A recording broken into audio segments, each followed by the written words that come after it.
시켜서 모세와 더불어서 광야를 이렇게 여행하게 하실 때 하나님께서 이스라엘 백성들이 텐트 가운데 거하니까 광야에서 텐트 치고 또 이동해야 되니까 그리고 텐트 빨리 걷고 또 이동하고 이런 삶을 살아가니까 너희들이 텐트에 거하니까 나도 텐트에 거하겠다 해가지고 성막을 짓게 하셨어요. 장막을, 회막을 짓게 하셨는데 그것을 지을 때 하나님께서 아무렇게나 지으라고 말씀하지 아니하시고 치수를 그리고 재료들을 다 말씀하셨습니다.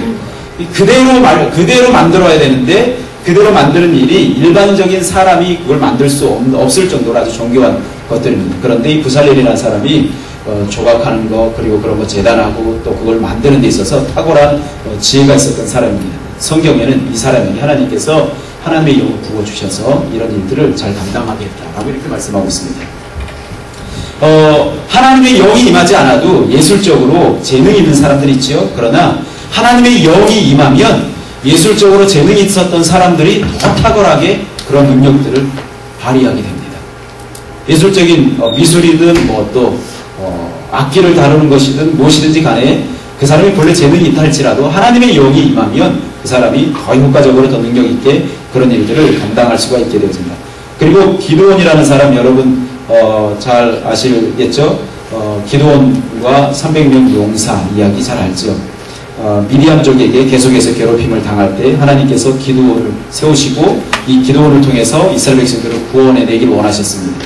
하나님께서 기드온을 부르실 때 하나님 저는 그런 일들을 감당할 수 없습니다. 그러면서 뭐라고 말하냐면 오 주여 내가 무엇으로 이스라엘을 구원하리이까 보소서 나의 집은 므낫세 중에 극히 약하고 나는 네 아버지 집에서 가장 작은 자니이다. 자기 가정은 자기 집안은 이 이스라엘 지파 가운데서도 가장 작은 집안인데 그리고 그 집안에서도 자기는 가장 작은 자입니다. 내가 어떻게 이런 일을 감당할 수 있겠습니까? 나는 못합니다. 라고 이렇게 자화상이 굉장히 작은 자였는데 하나님께서 이 사람에게 하나님의 영을 부어주십니다. 그래서 이 사람이 탁월한 이스라엘의 지도자가 될 수 있었죠. 그리고 또 삼손이라는 사람 여러분 잘 알죠? 삼손이라는 사람이 그때의 블레셋 사람들이 그에게 마주 나가며 소리 지를 때 여호와의 영이 삼손에게 갑자기 임하시매 그의 팔 위에 밧줄이 불탄 삼과 같이 그의 결박되었던 손에서 떨어진지라.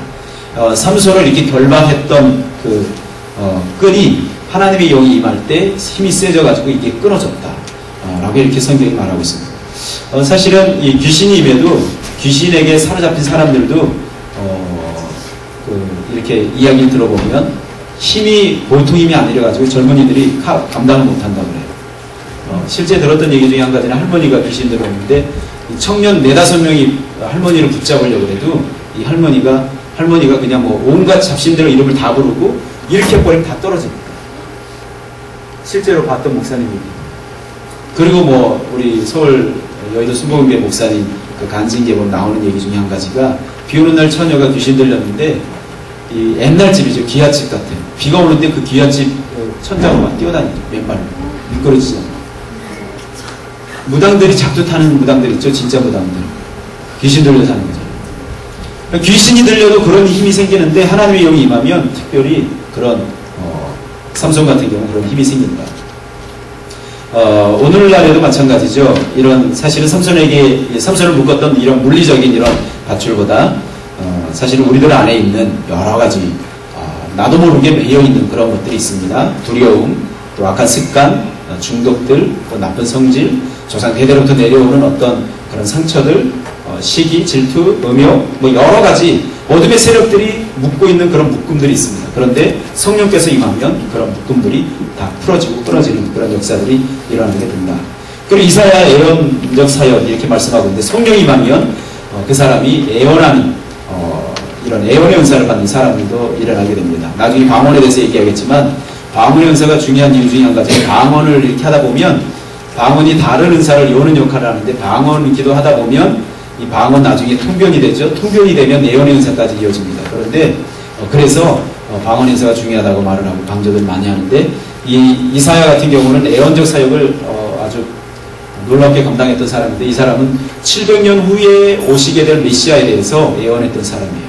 그래서 이사야서 보면 예수님에 대한 예언들이 굉장히 많아요. 실제로 오늘날에도 성령의 사람들이 이런 예언의 은사를 받아가지고 실제로 예언 사역하는 사람들도 있습니다. 그리고 그 다음 성령께서 성경에 저 성경 안에 이렇게 이런 사람들을 통해서 이런 역사들을 일으켰고요.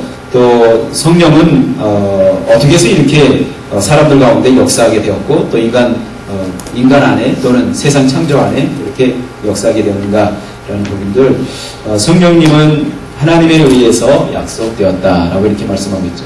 새 언약의 약속, 새 마음의 약속, 그리고 새 백성의 약속 이렇게 되어 있는데 이 세 가지 사실은 다 이어져 있는 것입니다. 이어져 있는 것인데 하나님께서 이스라엘 나라를 택하셨습니다. 이스라엘 나라를 택할 때 처음에 하나님께서 의도하셨던 나라는 말 그대로 하나님께서 통치하시는 의로운 나라를 이 세상 가운데 만들기를 원하셨고 그래서 이 세상을 만드시고 그 다음에 이 동방이 하나님께서 에덴을 만드셨죠.